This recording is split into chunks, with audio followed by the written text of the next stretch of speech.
আমরা কত অধ্যায়ের পড়াটা শিখব? দ্বিতীয় অধ্যায়। দ্বিতীয় অধ্যায় কত নম্বর শ্লোক শিখব? 23 নম্বর শ্লোক। কে বলেছেন? শ্রী ভগবান বলেছেন। তো আমরা শব্দগুলো জেনে নিই। নৈনম ছিন্দন্তি শস্ত্রাণি, নৈনম দহতি পাবক,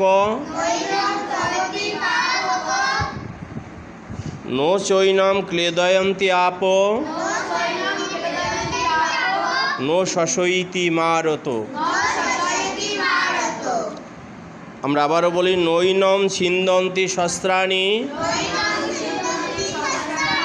আর একবার বলো, নৈনম দহতি পাবক। আর একবারও বলো, নো চৈনম ক্লেদয়ন্ত আপ। আবারও বলো, নো শশৈতি মারত। আবারও বলো। আমরা এবার অনুষ্টাপ ছন্দে পাঠটা করব।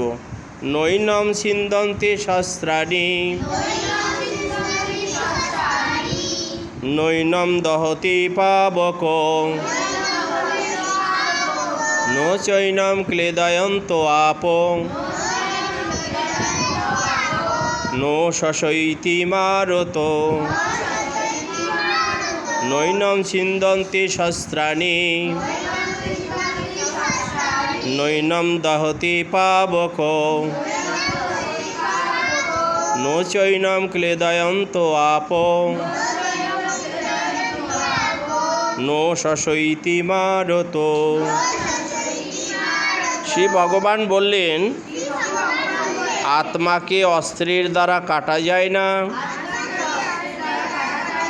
আগুনে পোড়ানো যায় না, জলে ভিজানো যায় না, এবং বায়ুতে শুকানো যায় না।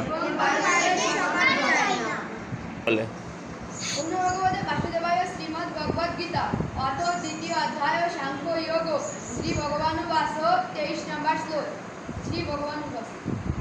নৈনম ছিন্দন্তি শস্ত্রাণি, নৈনম দহতি পাবক, নো চৈনম ক্লেদয়ন্তি আপ, নো শশৈতি মারুত।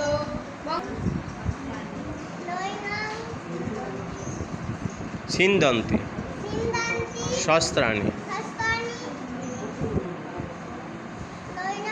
দহতি পাবক, হ্যাঁ, নো চৈনম ক্লেদয়ন্ত আপ, নো শশৈতি মারত।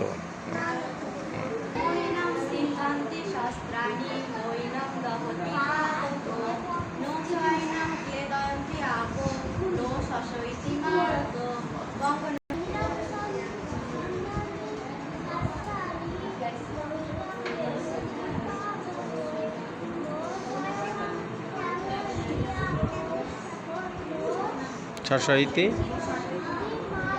মারত।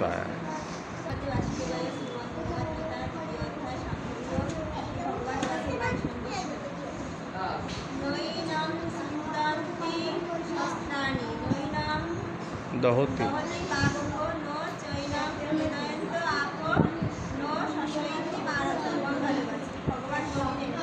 আত্মাকে অস্ত্রের দ্বারা কাটা যায় না, জলে ফেলানো যায় না, আগুনে পোড়ানো